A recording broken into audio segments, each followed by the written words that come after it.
રામદેવજી અને પાંચેય પીર હજુ મહેલ સુધી પહોંચ્યા નહોતા ત્યાં જ હજારોની સંખ્યામાં ફકીરો ઉમટી પડ્યા। જોતા જોતા એવો જુવાળ વધ્યો કે આખું ગામ ફકીરોથી ઉભરાઈ ગયું। આ જોઈ પાંચેય પીર મનમાં મલકાયા। મૂસા પીરે ફકીરોને કહ્યું, એવું જોમ બતાવો કે રામદેવ ગભરાઈ જાય, તેના પરચાથી કોઈ ડગમગાવું નહીં, અને ભોજન સમયે જુદી જુદી વસ્તુ માંગજો।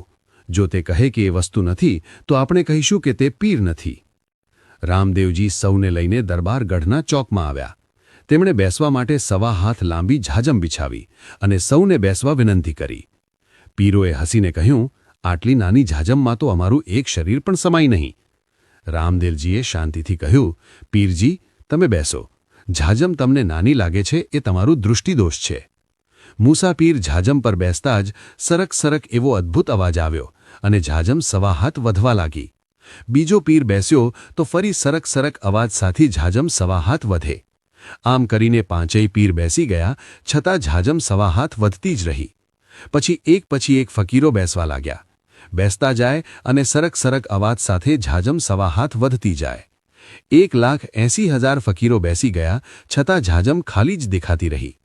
આ અદ્ભુત ચમત્કાર જોઈ પીર અને ફકીરો બંને મૂંઝાઈ ગયા। હવે તેઓએ વિચાર્યું કે બીજી કોઈ તરકીબ કરવી પડશે।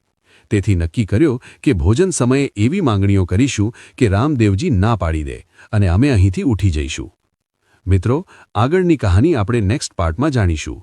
તમને અમારા વિડીયો પસંદ આવતા હોય તો વિડીયોને લાઇક કરો અને કોમેન્ટમાં જય રામાપી અવશ્ય લખજો।